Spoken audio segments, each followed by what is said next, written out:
So I think they've got the forks valved a little bit softer on the 2020s. They are nice and plush.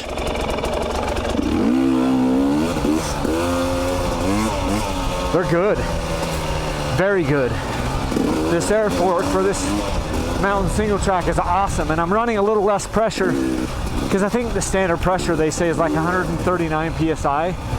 I'm only running down, I'm down to 125 because I knew we were going to be just on rockier single track, and so this thing is just absorbing everything. It's fantastic. And that's one of the things I love about the air fork, and now they're calling it the Xact fork, is that I can run different pressures. If we're going out to the desert and we're going to be doing high-speed stuff, then I'll run a little bit more pressure. I'll run up by the 139, maybe 135. But if we're coming up to do a mountain single track and I know it's going to be a lot of slower stuff and a lot of sharp edges and sharp rocks and things like that, I can run a lower pressure and it completely transforms the feel of the fork, which you can't do with a conventional fork. And so I've really loved my air forks, and these Xact forks are probably even just a touch better so far in my testing. That's what's awesome about a 300. I'm in third gear and just kind of around that. Drop into second.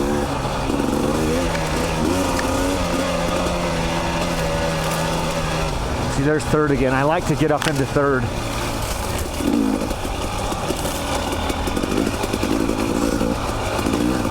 Second.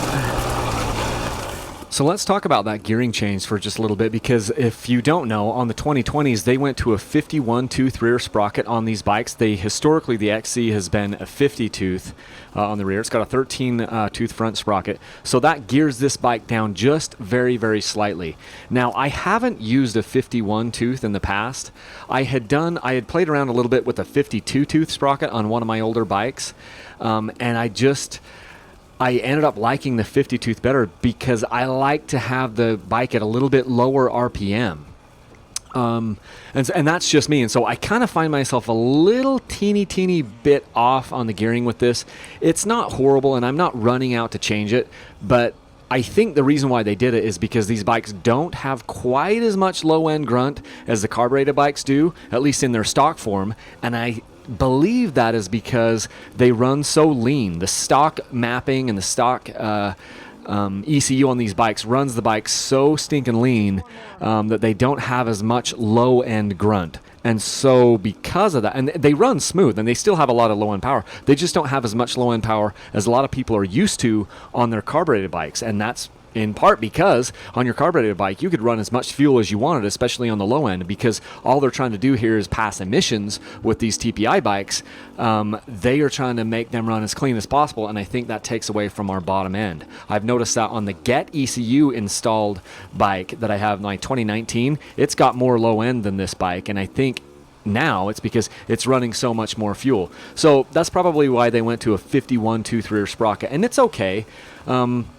But I may end up down the road changing up to a back up to the down to the 50 tooth sprocket. I know that this bike has enough power to pull the 50 tooth sprocket. It might be advantageous on the 250XC though to have that slightly lower geared sprocket, the 51 in the back. But again, I just go back. It's all personal preference. Everyone's riding style is a little different. Everyone's terrain is a little different. So this is going to be, a hot topic. Everyone has, something different that they want. And it doesn't make me right or wrong. It doesn't make you right or wrong. It's just personal preference. So just some more testing to come on that. I just love the lower RPMs because I can get better traction. If your RPMs are lower, you can maintain better traction. Listen to like Graham Jarvis or some of these hard enduro guys going around. A lot of times they are a gear higher than a lot of the rest of us, and I've started to do that in a lot of my riding, is to ride a gear higher, keep the RPMs down, and that keeps my traction up.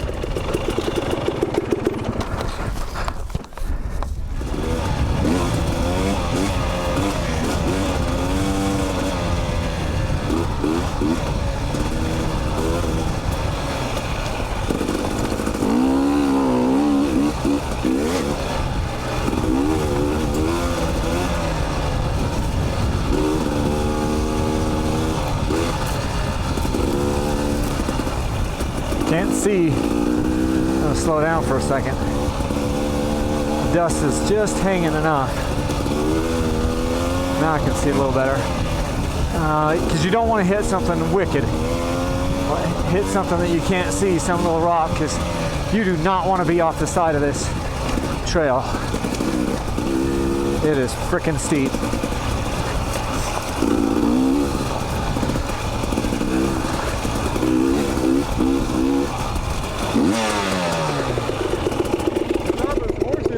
But he saw me and took off up the ridge. Oh yeah, I see him.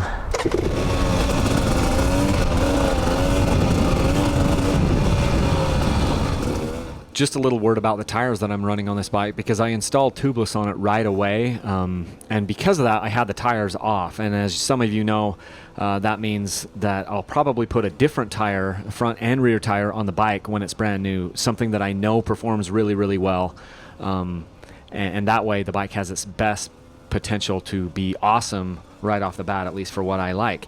So I'm running a Bridgestone M59 front tire on this bike. Those are proven and tried and true where I'm at. I know it's a motocross tire, but it works fantastic for the single track that we do here. And then I'm running the Dunlop AT81 EX tire. That's the gummy tire. The version is the Dunlop AT81 gummy version, which is the EX. And this tire has recently come down in price. It's down around like $112.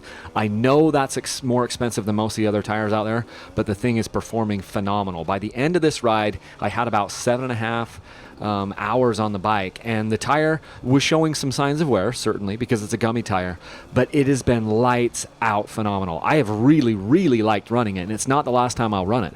And I think I'm going to get probably between 12 and 15 hours on that tire before I throw in the towel and just say, okay, there's not enough on here. But with the gummy tires, you know, even when the knobs start looking really haggard and some of them are ripped off, the gummy tires still get better traction, at least for the type of riding that I'm doing, than most of your just standard knobby tires. So I've been running IRC, like an IRC VE33S. That's an awesome tire. I've been running the Shinko 505 Cheater and the Shinko 525 Cheater, both really cool tires for different terrains. And then this Dunlop AT81 EX tire is also like stinking cool. So they don't last as long as maybe like a Bridgestone Battlecross X40 or X30, or even like some of the other tires out there, like a Maxxis Max Cross Desert IT. Those tires wear like iron. These are not those, but they're still really, really cool.